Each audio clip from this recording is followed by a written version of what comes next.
হালমাৰা মানকাছৰ জিলা বিজেপিৰ কাৰ্যালয়ৰ সন্মুখত বিজয় উল্লাস। কালি দক্ষিণ হালমাৰা মানকাছৰ জিলাৰ সদৰহাট শিঙিমাৰীত জিলা বিজেপিৰ কাৰ্যালয়ৰ সন্মুখত সন্ধিয়া 6 বজাত বিজেপি দলৰ কাৰ্যকৰ্তাসকলে আতচবাজি কৰি বিজয় উল্লাস পালন কৰে। উল্লেখ্য যে কালি ভাৰতবৰ্ষৰ 4খন ৰাজ্যত ভোট গণনা অনুষ্ঠিত হয়। বিজেপি দলে মধ্যপ্ৰদেশ, ৰাজস্থান আৰু ছত্তীশগড়ত ব্যাপক হাৰত জন সমৰ্থন পাই চৰকাৰ গঠন কৰিবলৈ সক্ষম হৈছে। এই নিৰ্বাচনৰ ফলাফলে এই জিলাখনৰ বিজেপি দলৰ কাৰ্যকৰ্তাসকলক উৎফুল্লিত কৰিছে।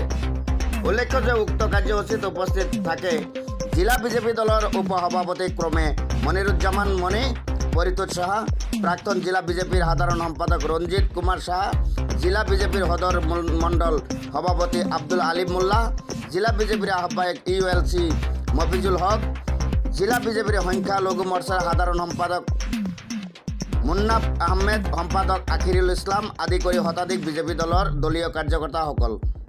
আগন্তুক 2024 চনৰ লোকসভা নিৰ্বাচনত বিজেপি দলে এককভাৱে সংখ্যাগৰিষ্ঠতা পাই চৰকাৰ গঠন কৰিব বুলি সংবাদ মাধ্যমৰ আগত বিজেপি দলৰ নেতা মনিৰুজ্জামান মণিয়ে দৃঢ়ভাৱে ব্যক্ত কৰে। মানকাছৰৰ পৰা মনিৰুল ইছলামৰ ৰিপৰ্ট, পাব্লিক টিভি অসম।